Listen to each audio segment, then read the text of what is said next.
Telugu cinema చరిత్రలో 10 అత్యుత్తమ చిత్రాలను ఎంపిక చేస్తే వాటిల్లో తప్పనిసరిగా ఉండే సినిమా విప్రనారాయణ. నట సామ్రాట్ అక్కినేని నాగేశ్వరరావు ఒక భక్తుడి పాత్ర పోషించడం అదే తొలిసారి. నాస్తికుడైన నాగేశ్వరరావు మహాభక్తుడి పాత్రలో తాదాత్మ్యం చెంది ఎలా నటించగలడు అంటూ వినిపించిన విమర్శల్ని ఛాలెంజ్గా తీసుకొని ఎంతో సాధన చేసి విప్రనారాయణ పాత్రలో జీవించారు అక్కినేని. అలాగే దేవదేవి పాత్రలో అద్భుతంగా ఒదిగారు భానుమతి. భరణి పతాకాన్ని సినీ వినువీధుల్లో రెపరెపలాడించిన విప్రనారాయణ చిత్రం విడుదలై 70 ఏళ్లు పూర్తయిన సందర్భంగా ఆ చిత్ర నిర్మాణ విశేషాలు ఈ వీడియోలో చూద్దాం. దక్షిణ భారతదేశంలో పన్నిద్దరు ఆళ్వారులుగా పేరొందిన మహాభక్తుల్లో తొండవరప్పుడి ఆళ్వార్ కథే విప్రనారాయణ చిత్రం. ఇతను రంగనాథస్వామి భక్తుడు. కావేరీ నదీ తీరంలో ఆశ్రమం నిర్మించుకుని ప్రతిరోజు ప్రభాత వేళ తోమాలను తీసుకువచ్చి శ్రీరంగస్వామికి మేలుకొలుపు పాడుతూ ఉంటాడు. విప్రనారాయణ తెచ్చిన మాలలు స్వామివారికి అలంకరించిన తరువాతే దర్శనాలు మొదలయ్యేవి. 32 ఏళ్ల విప్రనారాయణకి వయసుకి మించిన వైరాగ్యం. శ్రీరంగ వాసులు ఆయన్ని నడిచే దైవంగా కొలిచేవారు. విప్రనారాయణకి ఏకైక శిష్యుడు రంగరాజు. తిరుత్తరంబంలోని సానివాడలోని రంగసానికి 3 కూతుళ్ళు. ఆమె 2వ కూతురు దేవదేవి.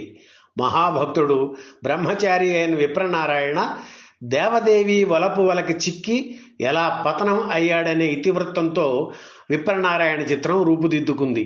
భరణి పతాకంపై భానుమతి రామకృష్ణ దంపతులు నిర్మించిన 6వ చిత్రం విప్రనారాయణ.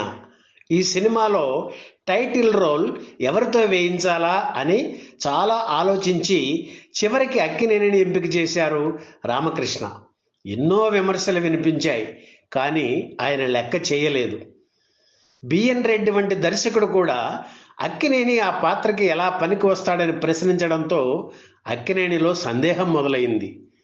విభిన్న కోణాలు కలిగిన విప్రనారాయణ పాత్ర తను పోషించగలనా అనే అనుమానం అక్కినేనికి కలిగింది. అయినా మొండివాడు కావడంతో పట్టుదలతో సాధన చేసి ఆ పాత్రను అద్భుతంగా పోషించారు. నాగయ్య నటించిన భక్తపోతన చిత్రాన్ని 4-5 సార్లు చూసి ఆయన నటనని నిశితంగా పరిశీలించి తనదైన రీతిలో నటించారు అక్కినేని. ఆయనకి ఇది 31వ చిత్రం. సినిమా జీవితంలో బ్రాహ్మణ పాత్ర పోషించడం కూడా తొలిసారి. అక్కినేని మొదట నుంచి కొవ్వు పదార్థాలకు దూరం, కానీ వైష్ణవ బ్రాహ్మణుడికి తగ్గట్టుగా శరీర ఆకృతి ఉండాలని వెన్న మేగడ బాగా తిని పాత్రకి తగ్గ ఆకారం తెచ్చుకున్నారు అక్కినేని. అప్పట్లో ఆయన తెలుగుతో పాటు తమిళ చిత్రాలు చేస్తూ బాగా బిజీగా ఉండేవారు. కానీ విప్రనారాయణ కోసం కొన్ని సినిమాలు తగ్గించుకున్నారు. స్వచ్ఛమైన వాచికాన్ని అలవర్చుకోవడం కోసం ఉదయాన్నే లేచి ప్రాక్టీస్ చేసేవారు. మరో విషయం ఏమిటంటే, అక్కినేని సినిమాల్లోకి రాకముందు రంగస్థలం మీద పోషించిన స్త్రీ పాత్రల్లో దేవదేవి ఒకటి. ఆ పాత్ర ఆయనకు ఎంతో పేరు తెచ్చింది కూడా.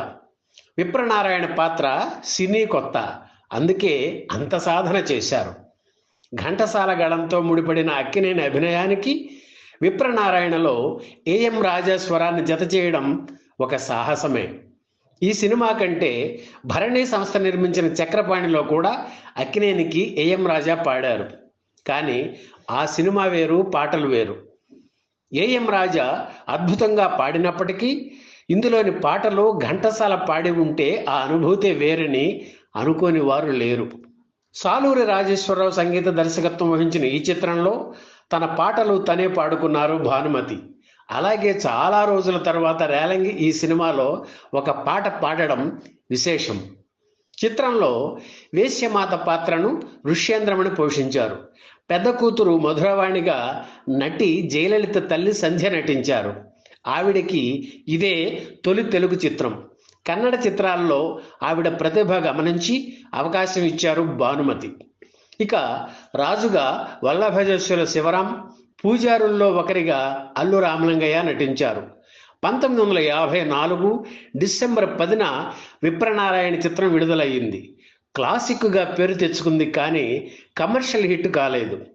ఉత్తమ ప్రాంతీయ చిత్రంగా రాష్ట్రపతి యోగ్యతా పత్రం పొందింది. మద్రాస్ ఫిల్మ్ ఫ్యాన్స్ అసోసియేషన్ వారు భానుమతిని ఉత్తమ నటిగా ఎన్నుకున్నారు. ఈ వీడియో మీకు నచ్చితే లైక్ చేయండి, షేర్ చేయండి, వెంటనే సబ్స్క్రైబ్ కూడా చేయండి.